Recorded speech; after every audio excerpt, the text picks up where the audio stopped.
Hero Akkineni నాగార్జునకు సంబంధించిన N convention ని కూల్చేస్తున్నారు హైడ్రా అధికారులు. తెల్లవారుజాము నుంచే కూల్చివేత చర్యలు చేపట్టింది హైడ్రా. జంబో మిషన్లతో కూల్చేసేందుకు ఎన్ కన్వెన్షన్ దగ్గరికి చేరుకున్నారు హైడ్రా సిబ్బంది. భారీ పోలీసు బందోబస్తు నడుమ కూల్చివేత చర్యలు చేపట్టారు హైడ్రా అధికారులు.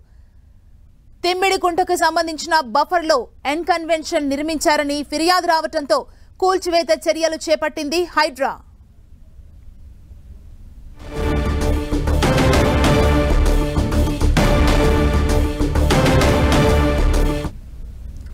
మనం చూడొచ్చు విజువల్స్ లో హీరో అక్కినేని నాగార్జునకు సంబంధించిన ఎన్ కన్వెన్షన్ ని కూల్చివేస్తున్నారు హైడ్రా అధికారులు. ఈ తెల్లవారుజాము నుంచే కూల్చివేత చర్యల్ని చేపట్టింది హైడ్రా.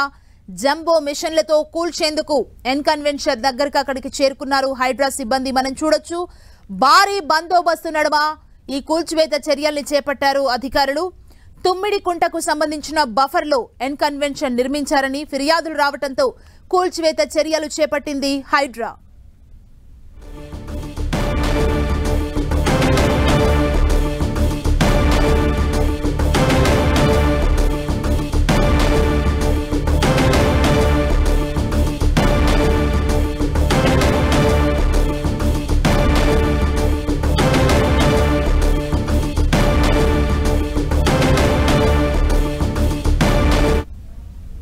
ఎన్ కన్వెన్షన్ ని కూల్చివేస్తున్నారు హైడ్రా అధికారులు. ఇదే అంశానికి సంబంధించి మరింత సమాచారాన్ని తెలుసుకుందాం. మా ప్రతినిధి రాముడు అందిస్తారు. రాముడు, హైదరాబాద్ నగరంలో డెమాలిషన్స్ కొనసాగుతున్నాయి. చెరువుల్లో ఉన్నటువంటి అక్రమ నిర్మాణాలపైన హైడ్రా అధికారులు కొంత సీరియస్ గా వ్యవహరిస్తున్నటువంటి పరిస్థితి ఉంది. ప్రధానంగా గ్రేటర్ హైదరాబాద్ తో పాటు అనేక ప్రాంతాల్లో ఈ విధమైనటువంటి కూల్చివేతలు చేస్తున్నారు. ఇప్పుడు చూస్తే హీరో నాగార్జునకు సంబంధించినటువంటి ఎన్ కన్వెన్షన్ ఈ రోజు కూల్చివేస్తున్నారు. ఇది శేర్లింగంపల్లి మండలం కానామేట విలేజ్ లో ఉంది. గతంలోనే దాదాపు 2014-15 ఈ ప్రాంతంలోనే ఈ చెరువుకు సంబంధించి కబ్జా జరిగినట్టుగా అధికారులు గుర్తించారు. అప్పటి కమిషనర్ సోమేష్ కుమార్ సంబంధించి అప్పట్లో కూల్చివేతలు చేస్తారని దాదాపు 5-6 రోజుల పాటు ఉత్కంఠ నెలకొన్నటువంటి పరిస్థితి ఉంది. మాదాపూర్ హైటెక్ సిటీ ప్రాంతంలో ఉండేటువంటి నిర్మాణాలకు సంబంధించి చాలా కూల్చివేతలు జరిగినప్పుడు దీనికి సంబంధించినటువంటి కూల్చివేతలు కూడా చేస్తారు ఎన్ కన్వెన్షన్ సంబంధించి అని చెప్పడం జరిగింది. కానీ ఇప్పుడు ఆలస్యంగా ఇప్పుడు హైడ్రా వచ్చిన తర్వాత మాత్రం దాన్ని కూల్చివేతలు చేపడుతున్నటువంటి పరిస్థితి ఉంది. ప్రధానంగా ఎన్ కన్వెన్షన్ బఫర్ జోను అదేవిధంగా FTL పరిధిలో ఉంది అని గుర్తించారు అధికారులు. దానికి తగ్గట్టుగా ఇప్పటికే దాన్ని పూర్తి స్థాయిలో వివరాలు సేకరించారు. ఇటు రెవెన్యూ సిబ్బంది నుంచి కానీ అదేవిధంగా ఇరిగేషన్ డిపార్ట్మెంట్ నుంచి కానీ పూర్తి వివరాలు తీసుకున్న తర్వాత ఈ రోజు ఉదయం నుంచే కూల్చివేతలను చేపట్టారు. ఈ రోజు ఈ ప్రాంతానికి సంబంధించినటువంటి మరిన్ని కూల్చివేతలు కూడా ఉండేటువంటి అవకాశం ఉంది. తమ్మిడిహట్టి చెరువుకు సంబంధించి ఎన్ కన్వెన్షన్ తో పాటు ఇతరులకు సంబంధించినటువంటి నిర్మాణాలు కూడా ఉన్నాయని గతంలో ఆరోపణలు వచ్చాయి. వాటిపైన కూడా చర్యలు తీసుకునేటువంటి అవకాశం ఉంది. సుమా, రాముడు, అంటే వరుసగా హైడ్రా కూల్చివేతలు జరుగుతున్నాయి. చాలా మందిలో ఒక డౌట్ ఉంది, ఏంటి హైడ్రా, అసలు ఎందుకు కూల్చివేతలు జరుగుతున్నాయని చాలా మందిలో డౌట్ ఉంది. అసలు ఏంటి హైడ్రా రాముడు? ప్రధానంగా హైదరాబాద్ నగరంలో ఉండేటువంటి చెరువులు, నాలాలు, ప్రభుత్వ భూములు, పార్కులు రక్షణ కోసం వాటితో పాటు ఏదైనా విపత్తులు జరిగినప్పుడు ఏ విధంగా అవసరమైనటువంటి చర్యలు తీసుకునేందుకోసం హైడ్రాను ప్రభుత్వం ఏర్పాటు చేసింది. అందులో భాగంగానే మొదటి దశలో ఇప్పుడు చెరువులు అదేవిధంగా నాలాల పైన ఉండేటువంటి అక్రమ నిర్మాణాలను తొలగిస్తున్నారు. వాటితో పాటు ఎక్కడి నుంచైనా ఫిర్యాదులు వస్తే ప్రభుత్వ భూములు కానీ పార్కుల్లో ఉండేటువంటి స్థలాలను కానీ రక్షించేటువంటి పనులు చేస్తున్నారు. ప్రధానంగా చెరువుల్లో మొత్తం అక్రమ నిర్మాణాలు రావడం కారణంగా చిన్నపాటి వర్షాలకే వరదలు వస్తున్నాయి. దాని ద్వారా మొత్తం వరద అంతా కూడా కాలనీలు, బస్తీలుపై పడుతుంది. అదేవిధంగా రోడ్లపై పారుతుండడం కారణంగా ట్రాఫిక్ జామ్ లో చాలా మంది ఇరుక్కుపోతున్నటువంటి పరిస్థితి ఉంది. అలాంటి సమస్యలు రాకుండా ఉండడం కోసం భవిష్యత్తులో అవసరమైనటువంటి చర్యలు తీసుకోవాలి, ఆ చెరువులను అన్నింటినీ కూడా పునరుద్ధరించాలని డిసైడ్ చేయడంతో హైడ్రా పరిధిని ఔటర్ రింగ్ రోడ్ వరకు ప్రభుత్వం కేటాయించడం జరిగింది. ఈ పరిధిలో ఉండేటువంటి మున్సిపాలిటీలు కానీ గ్రామ పంచాయతీలు కానీ ఆ తర్వాత ఉన్నా కూడా ఔటర్ తర్వాత ఉన్నా కూడా వాటి పరిధిలో కూడా మేము చర్యలు తీసుకుంటామని చెప్పింది ప్రభుత్వం. ఇప్పటికీ అవసరాన్ని బట్టి ఇంకా 30-40 కిలోమీటర్ల వ్యవధి వరకు హైడ్రాను విస్తరించేటువంటి ప్రణాళికలు సిద్ధం చేసి అందుకోసం ప్లాన్ చేస్తున్నట్టుగా తెలుస్తుంది. అయితే హైదరాబాద్ నగరంలో చెరువుల రక్షణ ప్రధాన లక్ష్యంగా ముందైతే చెరువుల్లో ఉండేటువంటి అక్రమ నిర్మాణాలు కూలుస్తున్నారు.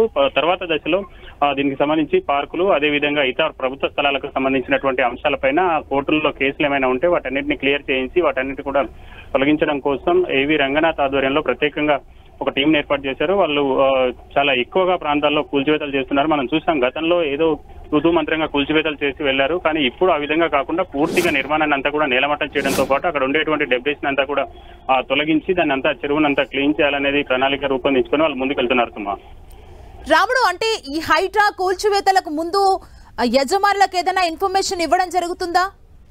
అసలు ఎలా ఉంటుంది దీని ప్రాసెస్?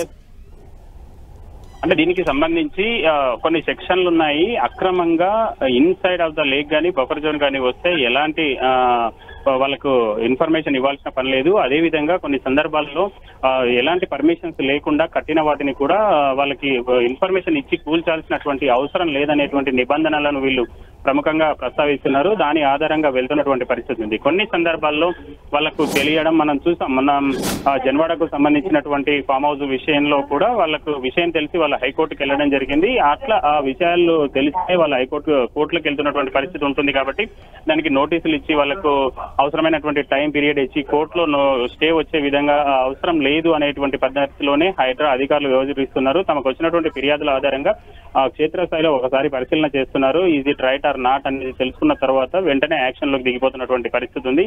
మనం చూస్తే కొన్ని సందర్భాల్లో ఇటు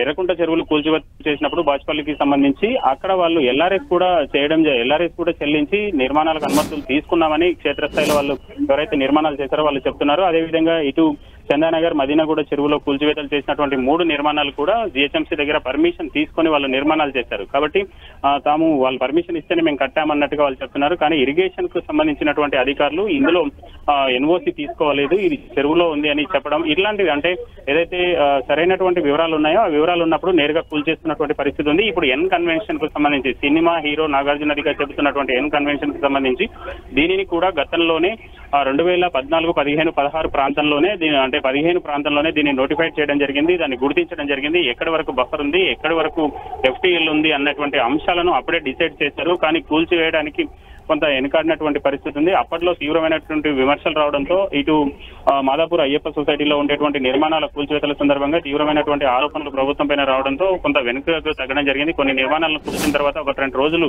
నిర్మాణాలు భారీ ఎత్తున కూల్చివేశారు. ఆ తర్వాత వెనక్కి తగ్గడం జరిగింది. పూర్తి స్థాయిలో అప్పట్లోనే ఎన్ కన్వెన్షన్ కూలుస్తారన్నటువంటి వార్తలు వచ్చాయి, ఊహాగానాలు వచ్చాయి. అధికారులు కూడా 2-3 సార్లు వచ్చి పరిశీలించారు. ఆ తర్వాత దాన్ని కూల్చకుండా వెళ్లారు. ఇప్పుడైతే మాత్రం అధికారులు హైడ్రా అధికారులు దాన్ని మొత్తం కూడా నిలమట్టం చేసే పద్ధతిలో ఏదైతే ఎఫ్టీఎల్ బఫర్ జోన్ వరకు ఉందో ఆ నిర్మాణాన్ని అన్నింటినీ కూడా కూల్చివేస్తున్నారు. సుమా, రాముడు, ఇప్పుడు మనం స్క్రీన్ మీద చూస్తున్నాం ఎన్ కన్వెన్షన్ ని పూర్తిగా కూల్చివేసిన సిచ్యువేషన్ కనబడుతుంది. అంటే బఫర్ జోన్ లో కన్స్ట్రక్షన్ చేసుకోవడానికి అసలు అప్పట్లో పర్మిషన్స్ ఎలా వచ్చాయి?